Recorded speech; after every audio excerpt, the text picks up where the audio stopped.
everything. That's where you search. That's where you seek in the kingdom. We're going to talk about it on the live today. Aloha and good morning, and aloha from Hawaii to all of you on our international feed. We're coming to you on 6 different platforms. Good morning, Jay. 6 different platforms, all across the internet. Actually, we're in Europe on Trovo. We can't really discuss where we are because of algorithms and different algorithms, but we're on a lot of different platforms, 6 different ones this morning. So we're going to talk about the kingdom within, and what that looks like and what that's all about, and how it works for you. Okay, because it does work for you. Okay, what am I talking about? The kingdom in here. God lives in here. Source lives in here. Okay, a lot of people, when they think of universe, they think of the pictures that we've been shown. They think of stars and planets, and they think of images. Okay, have you seen pictures of actual planets, or have you seen images, right? Okay, so composite images. Have you seen composite images of the planet? So when people talk about universe, they point us up there. They point us out there in the stars, up there in the stars, out there in the sky. You yourself are a universe in here. So when you seek first the kingdom. What kingdom? The kingdom in here. Okay, and how you seek from the kingdom is like this. It looks like this. You don't use your eyes. Okay, you don't use your eyes. You use your imagination. You use your right brain. Okay, so your right brain is your imaginative side. It's the creative side. It's the side of the superconscious. Your left brain is the left reptilian brain. So now, the idea that the kingdom is within, okay, you could say God, you can say source, you can say Allah, you could say Jesus Christ. Jesus Christ sits at the right hand of the Father, not the left. There's a reason. Good morning. Good morning, Leo. Thank you, Leo. Hi, guys. Good morning. There's a reason for that. Esoterically, there's a reason for that. Okay, now exoteric knowledge is the knowledge that they want the masses to see. Esoteric knowledge is hidden knowledge that you have to look for. In this day of, technology, right? High tech, everybody has tech at their fingertips. So you can look more easily. Okay, you can look up all of these things. But I challenge you to learn. I challenge you to look for these things so that you can see it for yourself, so that you are not blinded by the matrix, the physical matrix. Okay, I'm not speaking against it, I'm saying it's there. Okay, so when they talk about us being in a simulation, it's highly probable we are. It's a simulation of sorts. Why is it a simulation of sorts? Because your life is projected out like that. Your life is laid out for you. It happens for you. Okay, your life unfolds for you.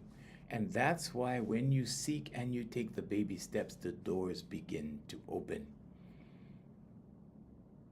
It doesn't matter who you are. It doesn't matter where you are. I was sleeping on a sidewalk. I was sleeping on a sidewalk next to a exit door in this place called Chinatown, where we are in Hawaii. I was sleeping on the sidewalk. I was having fun. I wasn't bitter. I wasn't angry. It was an adventure. I was 20 years old, sleeping on the sidewalk. It was kind of cold sometimes, But on that sidewalk, I had the same dreams that I had when I was 12 years old. Because when I was 12, I was thinking about being an entertainer. I was thinking about, making people laugh, and I was thinking about all these things. Then I got on the street, right? Because I misused some privileges, and I didn't make good decisions. Okay, so when you make certain decisions, you get the the ramifications of it or the results of it. So I had to change my thinking. But while I was on the sidewalk, I learned some huge lessons, some really good lessons. Okay? And the people that I was on the sidewalk with, I actually trusted more than everyday people. Okay? Because they knew who they were and they were comfortable with it. They were happy with it. Other people I knew were pretending to be one way. They pretended to be nice people. They pretended to, it's easy for people to pretend. And this is why in the book of Matthew, Jesus says to pray in your closet. Because a lot of people like to look good. A lot of people do things to look good. How can you just pray in your closet? Don't you have to go to church? Don't you have to go to temple? Don't you have to go to... No. The temple is here. The kingdom is in here. You can just close your eyes and wish if you want to say wish. But you have to marry the wish with the proper intention and the proper emotion. So let's say, for example, you want a car. Okay, well, you can start out by marrying intention with emotion and get fired up and excited about a car. And what does the subconscious do? It starts to confirm that. Okay, we're working on car. It will give you ideas on how to get that car. Well, maybe I should get another job. Maybe I should save money. There is no magic. This is not magic or witchcraft or voodoo or anything like that. This is not a mysterious thing that you have to know the magic combination or the magic words. No. There are magic words, abracadabra. It means speak into existence. There are magic words. Do you need magic words to do this? No. It doesn't happen like magic. It doesn't happen like you just wish for it and you walk out in the driveway and boom, there it is. It doesn't work like that. But you need to take the baby steps. And sometimes those baby steps is a side job. Sometimes the baby steps is an idea that you get that leads you to an opening door. Now, I'm here to tell you that if you think that money is the only way you can get something, you're suffering from limited thinking. I built a $4 million ad machine over the course of 15 years. From zero, nothing. I had nothing. And we created it into something. So you can take nothing and create it into something. You can speak something into existence. When you speak it into existence, it goes into your subconscious. A belief is a thought you keep thinking. If you keep thinking it and you keep speaking it, guess what? It starts to materialize. So I had this girl write down. She was a single mom and I felt sorry for her. She had 3 kids. Her van was breaking down. Hey, user the cookies. I remember you. Good morning. It was breaking down. Her van was breaking down. She didn't have money to fix the van. So I said, here, I'm going to show you what to do. For 2 months, I want you to write this. I am so happy and grateful now that I have my new van. Thank you. And she wrote it for 2 months. Guess what happened in 2 months? She comes into my office. She goes, you'll never guess what happened. I love these stories. I said, what happened? She said, well, my girlfriend called me and her husband's in the military and he got his orders and we have to leave Hawaii and you can have my van. All you have to do is change the title to your name. Just put it in your name. You can have my van. This happened after 2 months. Coincidence? I don't think so. Because God is real, but God lives in here. God is part of the superconscious, but God lives in here. The superconscious is in here. There is only the conscious, subconscious, and superconscious. She was praying for a new van. She believed in God. She was praying for a new van. Didn't come. She was praying for a van long before she met me. Didn't come.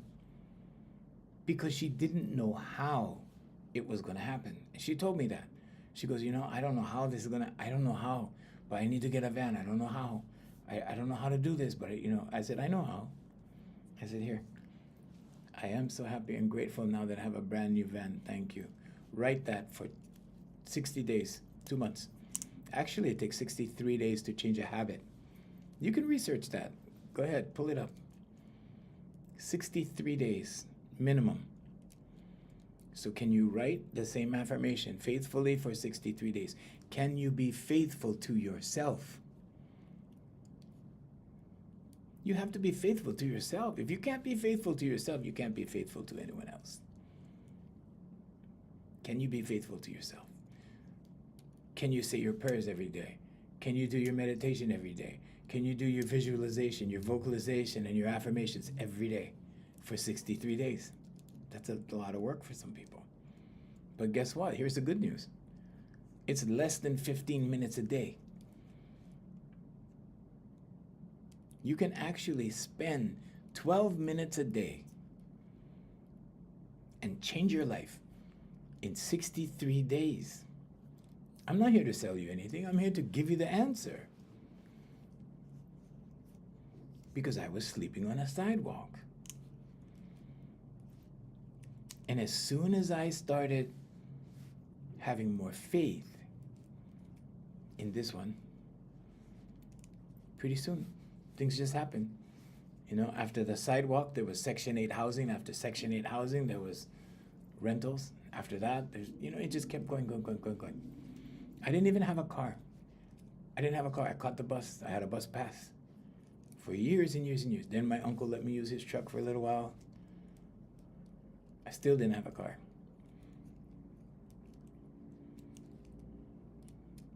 Then one day, it just kind of progressed like that. But then one day, right, after watching The Secret, Rhonda Byrne's The Secret, okay, now I have to tell you that The Secret is a brand. That's her brand. It's not a secret. It's your subconscious. It's you. The kingdom is in here. Good morning, Henry. Aloha. The kingdom is in here. It's your subconscious. It's your superconscious.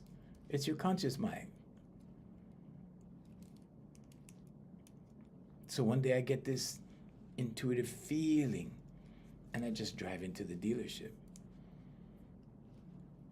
And I was in tears when I was signing for $58,000 on signature. Just sign. And I drove away with the car, a brand new car. What was the problem? Here was the problem. I was raised to believe, okay? I was raised to believe that you need to buy a good used car because new cars depreciate right when you drive them off the lot. I was raised like that. Raised. Okay? You don't need to raise a human being. Do you know where that comes from? Raised.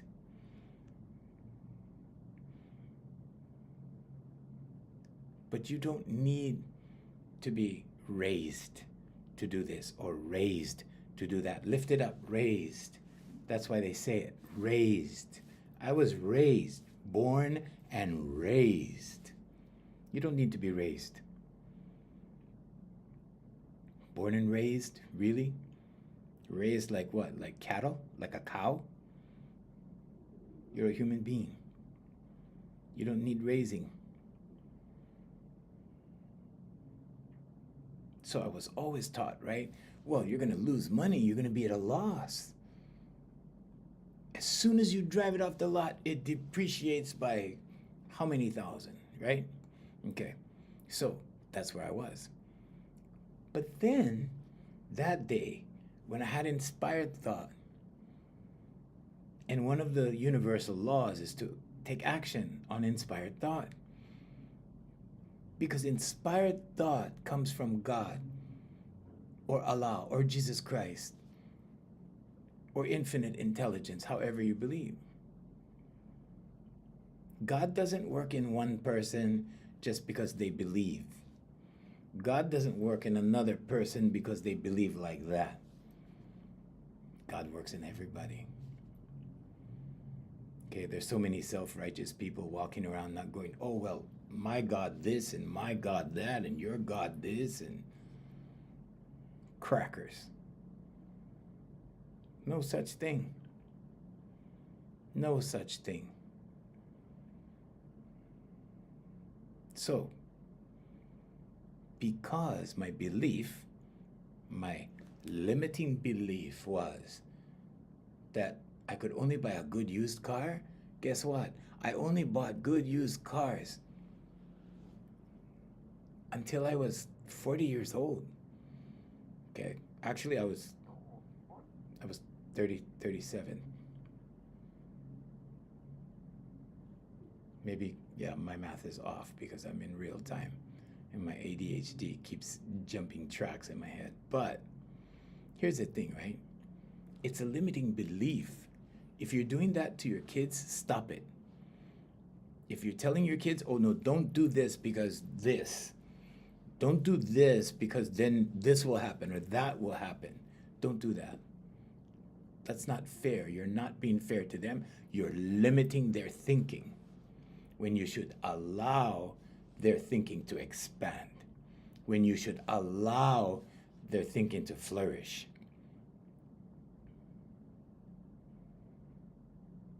But I was taught to buy a good used car, so that's what I did. And guess what happened? It was good. It didn't depreciate when I drove it off the lot.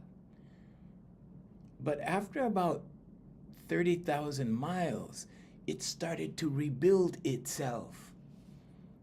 You know, new radiator, new water pump, you know, it just keeps going. Cars will start to rebuild themselves. So I had this car. It was a Nissan Maxima. And I had to get a transmission job on it because it was 65,000 miles. And that transmission job was the straw that broke the camel's back. And I just wasn't having it. I just wasn't having it anymore. I'm like, no, this is terrible. Because it was like $1,700 to just do the transmission overhaul. And I was like, wow, ouch. I had 2 companies at the time. I had my second company already. But $1,700 is a lot of money no matter what you have. It's a lot of money when you understand the value of money. So I said, well, this is not my game. The next car I get is going to be brand new. And I didn't watch The Secret at that point yet. But when I watched Rhonda Byrne's The Secret, the documentary that talks about quantum physics, that talks about positive thinking, that talks about your subconscious. One day I was driving down the street. We have an airport district where a lot of brand new cars are, a lot of car dealerships are. And I saw one out of the corner of my eye, and I turned and I looked at it and I said, this one? And the feeling inside said, yes. And so I drove in. And that afternoon I drove out. No down payment. I didn't have any down payment with me. Nothing. I didn't have to put down a down payment. I just signed for it. I didn't know what my credit score was. To me, it was irrelevant. Here's a lesson for you. You're grounded in the physical matrix so much that God no longer becomes part of the equation. Why? Because, well, if I drive it off, it depreciates.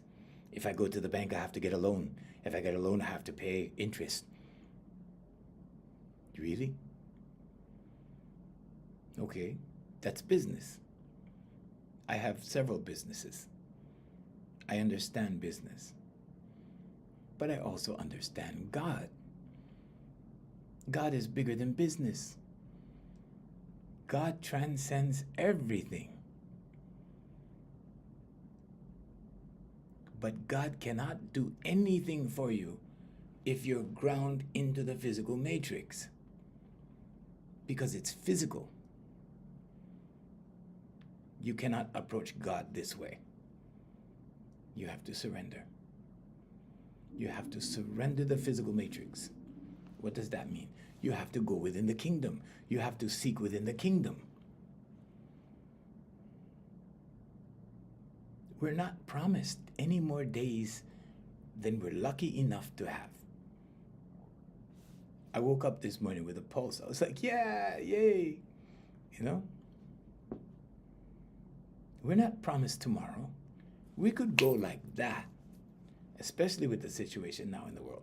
We could go like that. Am I worried about it? No. I'm not worried about it at all. If we go, we're gone. Because I know that energy cannot be extinguished. Energy can't be extinguished. This is energy, whatever you call this. You call this a spirit, soul, energy. What do you call this?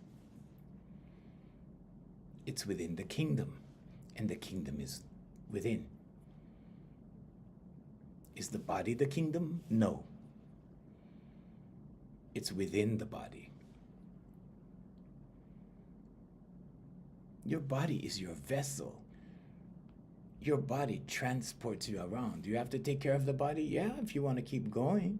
You want to keep going, take care of the body.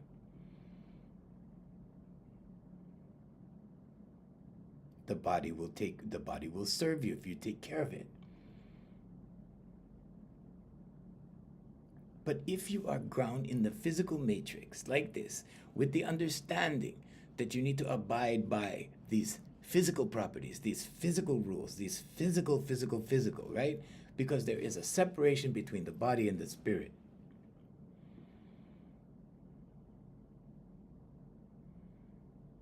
Everything within the physical matrix can be attained. You can attract everything. Like attracts like.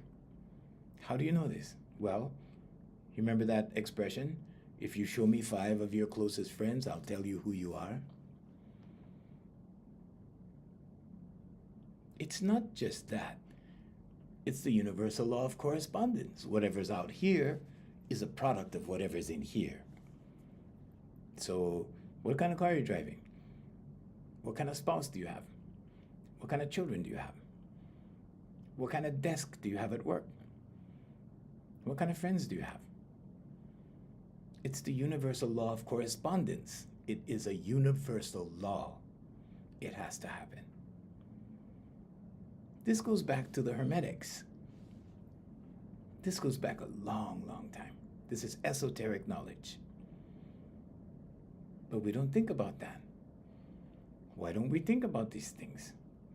It's easy to see what kind of a person is if you see their desk, if you see the inside of their car, if you see the inside of their house, if you see their children, if you see the way the children act, the way the spouses act, the way their friends act. It's very clear who they are. No, we don't think about that. Why? Well, we're busy watching the Kardashians and their life.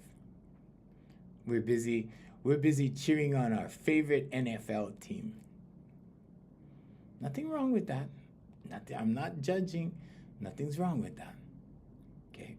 But what I'm saying is we are distracted into the physical matrix. That's the physical matrix. Okay? That's what that is.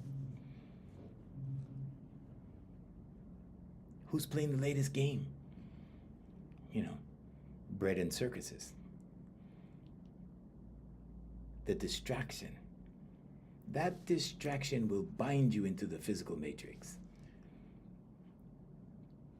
You ever do a good meditation? And when you pop out of your meditation, you're good until you have to do something. until you have to follow your schedule, until you have to be there at a certain time. And then when you walk out the door, what happens? You get bound into the matrix again like that. Why? Because now it's a different reality and it holds you. This is why you cannot have two masters.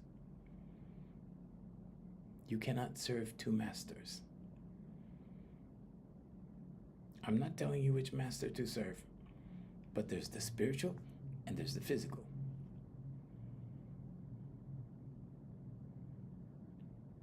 The kingdom is within.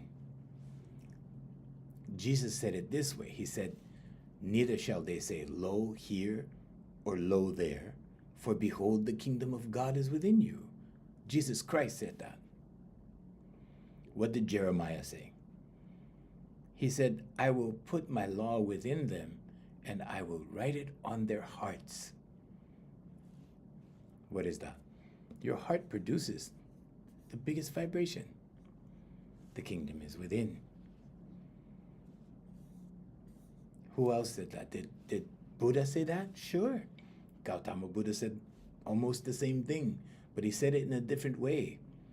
He said, be a light unto yourselves. Be a refuge unto yourselves, and take refuge in nothing outside yourselves. It's in Buddhism, it's in Taoism, it's in Christianity, it's in Islam. It's the same thing being told in another way by another person. Nirvana is within. What they call Christ consciousness is within. They call it Christ consciousness.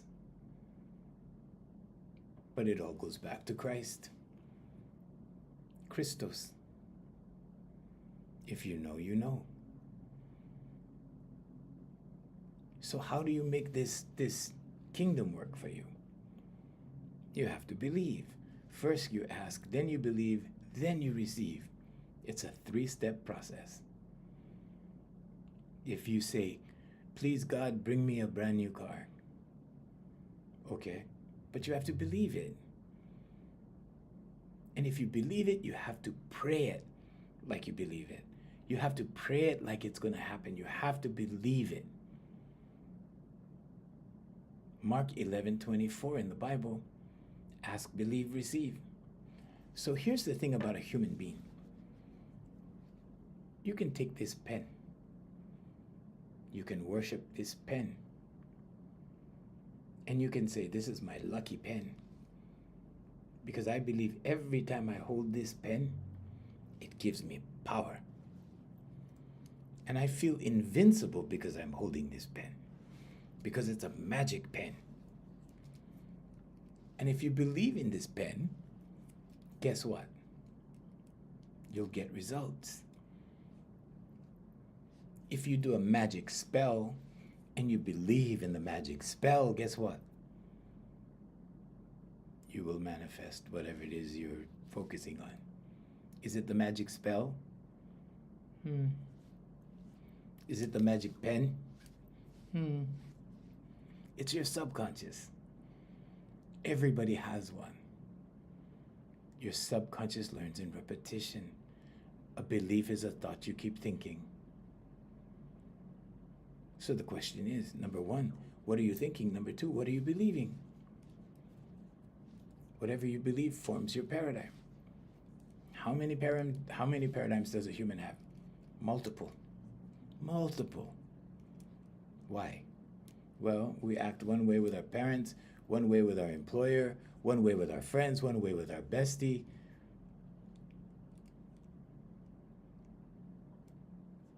We have multiple paradigms. We are adaptable to our environment, any environment. So when you go to the class reunion, you're back in high school. You're back in college.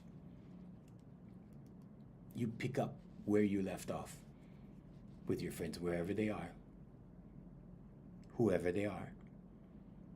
And you pick up the same way. because your body has memorized it and knows it better than you. And when I say you, I'm talking about your conscious mind. Your subconscious memorizes everything. Your subconscious is not a state of mind.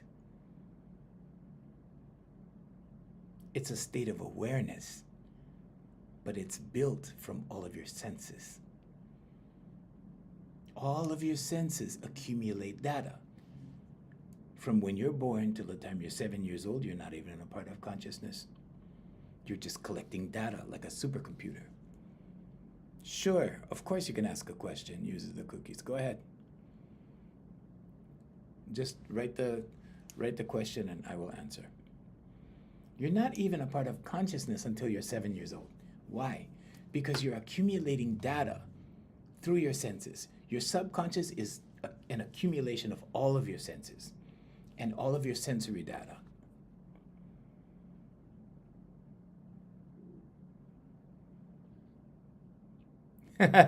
You're cute. Oh, thank you. So user the cookie said, do you have a partner? You are pretty handsome. Thank you, thank you. Thank you very much. You're sweet. You can message me. And we'll talk story. Anyway. But you have this ability within you to manifest things. But it's not magic. It's not witchcraft. Here's the thing. When you listen to Rhonda Byrne's The Secret, okay, and I invite you to listen to it. Buy her books. Support her. If you want to read your Bible, then you don't have a Bible, buy a Bible. Get a Bible. You want to read the Quran? Read the Quran. But all of these things point to the kingdom. In here. In here. Okay. You're sweet. Thank you, user the cookies. The kingdom is in here. Okay, so how do we go about this? How do we go about this, Uncle? How do we manifest something? How do we do this? It begins with a thought. Think about what you want. That's a big question. If I were to ask somebody, okay, what do you want out of life? They would have to sit and figure it out. Why? Because it's a loaded question. It's a big question. It's a huge question. It's a huge question. What do you want? Well, I want a house, I want a car, I want a wife, I want a... Okay, wait. Back up. What kind of house do you want? Is it a 2-bedroom house, a 3-bedroom house? What kind of car do you want? Is it a 4-door? Is it an SUV? Is it a convertible? Is it a sports car? Is it a Mercedes? Is it a BMW? Is it a Volkswagen? Not everybody wants a Mercedes. Not everybody wants a Volkswagen. It depends. Everyone is different. Everyone has different dreams. Everyone has different goals. Nobody is right and nobody is wrong with their goals, unless they're infringing on the rights of others. That's the only thing. You can't manifest a person if they don't agree. Everyone has free will. You can't choose a person. You can select a person to, pursue, right? But you cannot choose.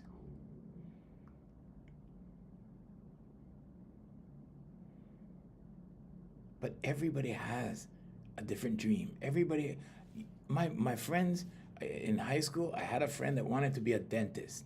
And I'm like, ugh, be in somebody's mouth all day, right? I'm like, I can't do that. Okay, one of my classmates wanted to be an architect. He wanted to be an architect. And he was good. He could draw, he could, use the rulers and whatever. He could do all the angles and geometry and everything like that. And I'm like, I could never, that's, to me, that's the most boring thing. What did I want to do? I wanted to sing for the pretty girls. That's what I wanted to do. You know? My point here is not the pretty girls. It's not the singing. It's not the architecture. It's not the dentistry. My point here is that everybody has a different thing that they want to do. Everybody has different goals. Everybody sees the world differently. People go out into the world to achieve certain things. Everybody enjoys different stuff. If everybody enjoyed hiking, there would be no room to hike. If everybody wanted a new car, there would be no new cars available. If everybody wanted a five-bedroom house, all the five-bedroom homes would be sold. Some people's version of success is being up in the middle of nowhere in the mountains in a log cabin all by themselves.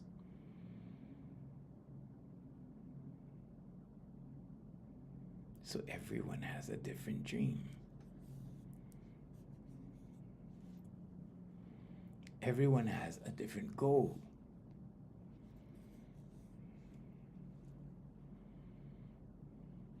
In the Bhagavad Gita, Krishna says, I am seated in the hearts of all living beings. The kingdom is within.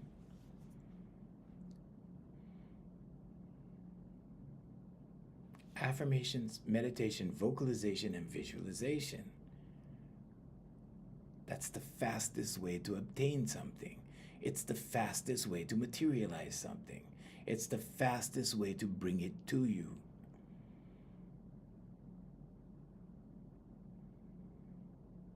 When you direct these 4 pillars at one thing, it cannot not happen.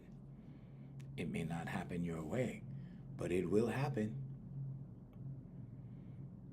But you have to apply yourself.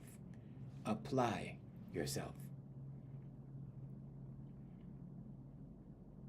Now, there's different types of effort. There's physical effort and there's mental effort. There's spiritual effort. There's energetic effort. Once you make an impression on the divine, or let's say on the field that is God, it is returned to you in kind. In other words, if you're angry, it will return to you in kind. It won't be pretty, it won't be nice, it won't be any of those things. It'll be something negative. Now, if you're happy and you make a happy impression on God or the superconscious or however you believe, I'm not here to tell you what to believe. You believe what you want. You can believe in your pen. It doesn't matter. Anything.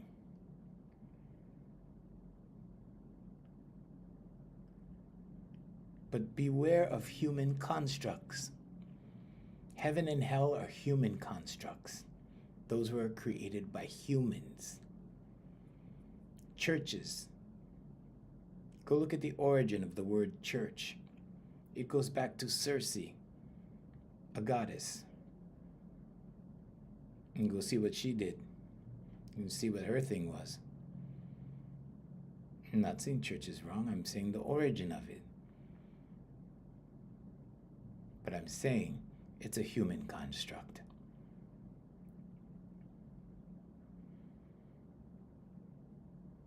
This, the kingdom, in here, transcends all of that. Because it's not part of the physical. It's part of the spiritual. There's the spirit and the body. It's not part of the physical matrix. It's independent of the physical matrix. In other words, you can be bound to the physical matrix, or you can surrender the physical matrix and navigate within it, spiritually or energetically, or however you want to say it. You can exert mental energy or you can exert physical energy. Can you think something into being? Of course.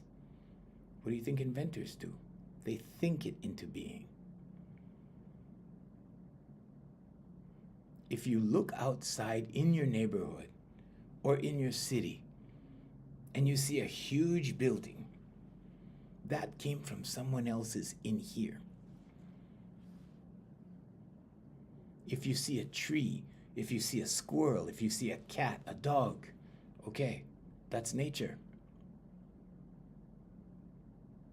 But nature has a part of your energy in it.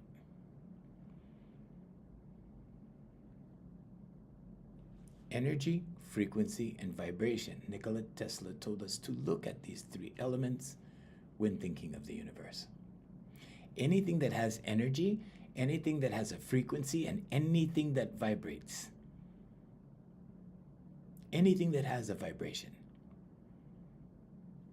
In my training, in my vocalization training, it's turned many lives around. And it consists of energy, frequency, vibration, and we add velocity to it. It changes lives.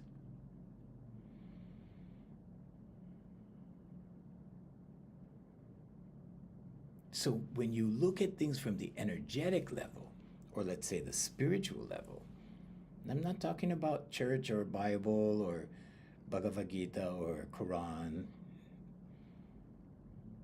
but energetically, then you begin to see synchronicities. You know, I just shared something with Jay this morning. Last night we were discussing it. This morning it popped up in my email. Coincidence? I don't think so. And I sent it to her and I said, look, I was just talking about this last night. I must be a psychic. But what I was really doing was pointing out to her, look, synchronicities. I point them out to her all the time. Because she's on the lines with me now. And she hears this stuff every day. We do this 7 days a week. Over 100 hours so far. Because you need to understand these principles to make it work for you.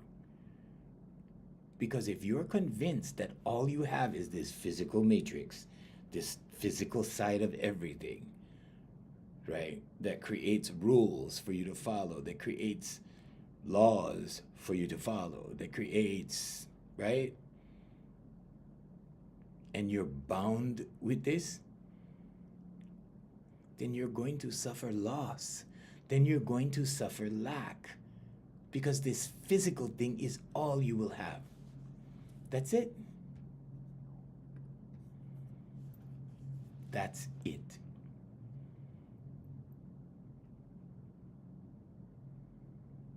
Hey, Jamie.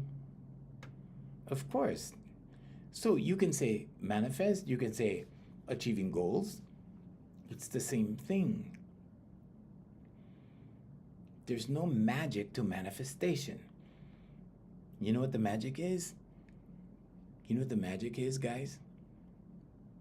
Thank you, B. Thank you, I appreciate it. Thank you very much for your gift. You know what the magic is? This is the magic, right here. This is the magic. You're a human being. That's the magic. You want to see what God looks like? Go look in the bathroom mirror. Turn the light on. Look in the bathroom mirror. When they tell you you are made in God's image, it's a clue. But everybody goes, oh, okay. There's somebody like us up in the sky that looks like us. Okay. That's not what it means esoterically. You are made in the image of the Creator. Go look up the definition. You're made in the image. People think image like picture. You weren't made to be a picture of God. You were made in the image of God. There's a difference.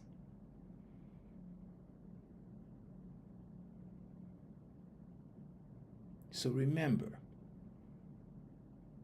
use the faculties of your right brain. Exercise your imagination. Exercise your creativity. Exercise your gratitude. Gratitude is so important. Say thank you. You don't have to address it to anyone. You don't have to say thank you, Jesus. You don't have to say thank you, God. Thank you. I say thank you, Father God. That's me. But you don't have to address it to something or someone. You can just say thank you. Look at something and go, oh, thank you.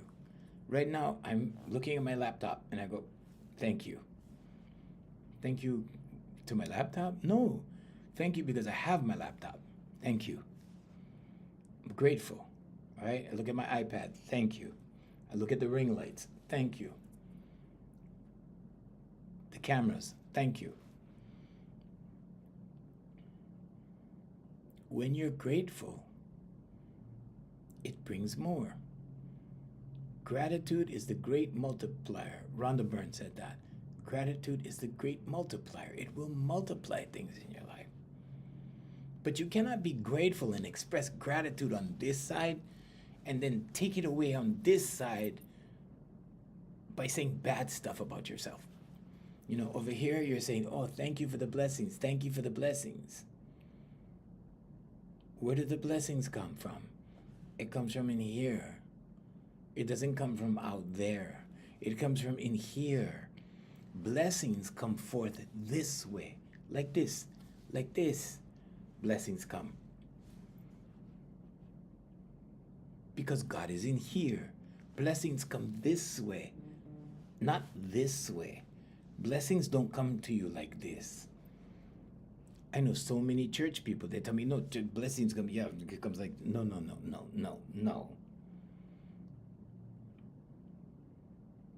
No. Blessings come from within because God lives within. So how do you do this? How do you manifest it? How do you make God work for you? Grateful over here, okay? But over here, don't use God's name in vain. How do you use God's name in vain? Well, God is I am. If you believe like that. If you're of the Abrahamic faith religions. If you're Buddhist, then yeah, no. They say it another way, but it's very similar.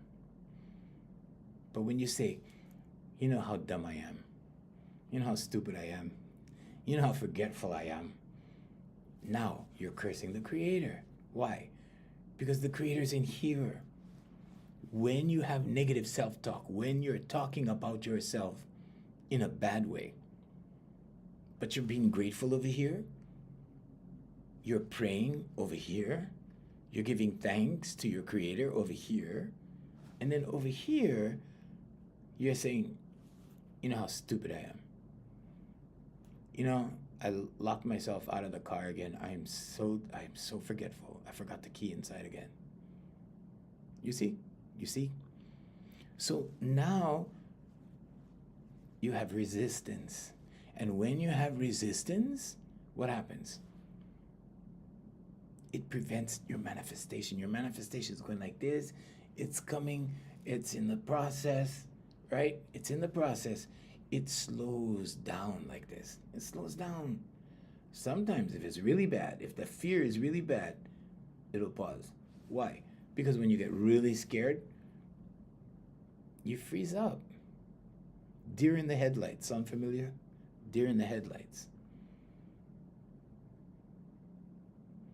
Did you know that when people get in a bad car accident and they're in the emergency room, some of them lose the will to speak? The word phonation means the will to utter a sound. Phonation starts with a P. So when you sing or when you speak, you phonate. If it's a new word, write it down, look it up, and use it in a sentence. Phonate. So when people come to me over the years for life coaching, for vocal training, because they're trying to find their voice, it's a metaphor. They're looking for themselves. They know it's there, right? Because they can feel it's there. They just don't know how to bring it out. Well, here's the thing.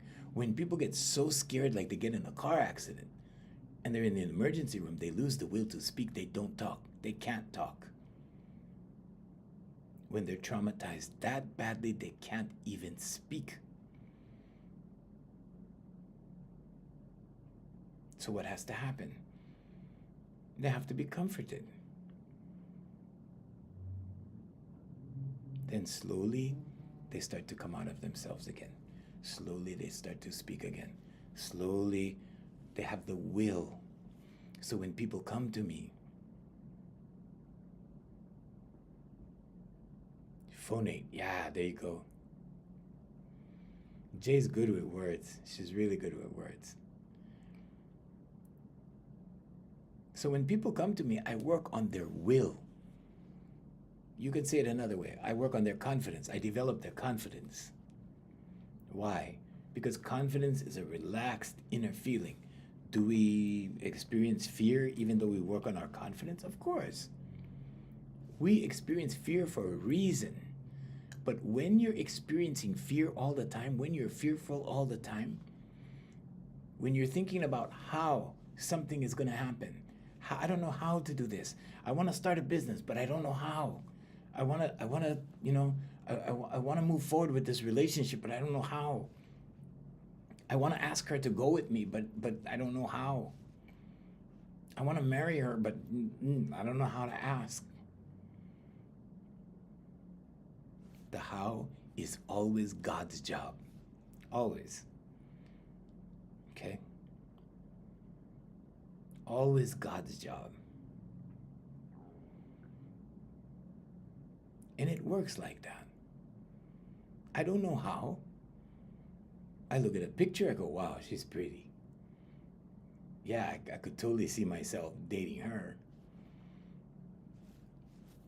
After a while, it happens. And I'm like, whoa, how did this happen? I don't know how. Because I don't know how. That's God's job.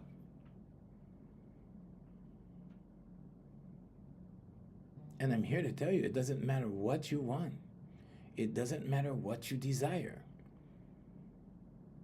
Because when you desire something good, you're going to get a positive reaction or a positive result. It's Newton's third law.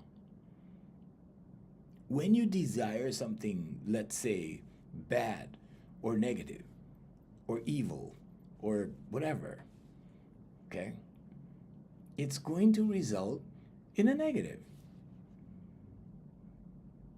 So what do we do in life? Well, we desire some negative things and then we get the results and we go, oh, yeah, I don't think I want that, right? And then it steers us to the other direction. Okay, well, yeah, okay, I learned my lesson. Okay, yeah, I wanted this, but then she turned out like that, and then I get, ouch, I don't want that. So I'm gonna go look for, a girl that goes to church or whatever. Whatever, I'm just saying. I'm just trying to be funny about it, but yeah. Okay, so we get steered by our results. Okay, our results push us back and forth. We get good results over here.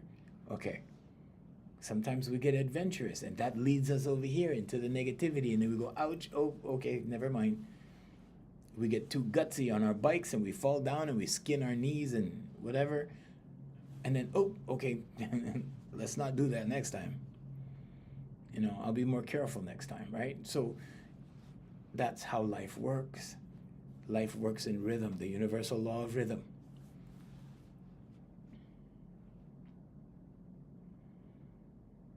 Don't fear. You have nothing to be afraid of. President Roosevelt said, the only thing you have to fear is fear itself. Fear is an illusion. Fear begins with a thought. If you think a spooky thought, guess what? You're gonna you're going to be afraid. The other way fear works, if you're always consumed with the how to. How do I do that? I don't know how to do that. I don't know how to do that. I don't know how to. Pretty soon, you're fearful because you want to do it. You just don't know how. That's where you have to believe. That's where you have to trust. That's where you have to let God do his job. The how is always God's job. And I don't mean to say that God is a he, because God is not a he. God is not a she. However you believe, I'm not here to tell you what to believe.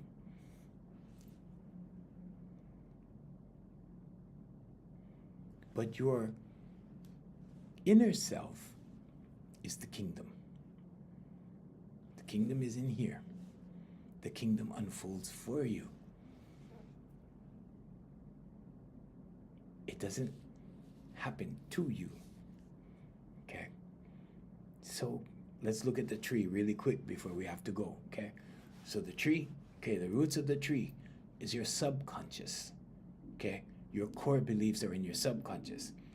Okay, so somebody, I think it was Costas yesterday, asked how can you erase the subconscious and start all over and just build a new subconscious? No. But the subconscious, think of the subconscious like a garden. You can weed the garden, you can pull out what you don't want, and you can plant what you do want.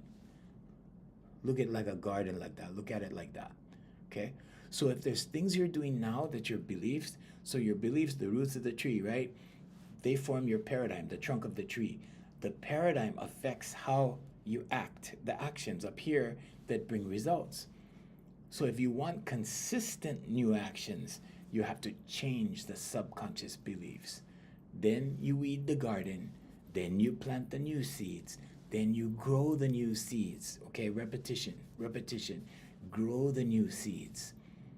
It will change the way you see the world, the trunk of the tree. That will change your actions. And like magic,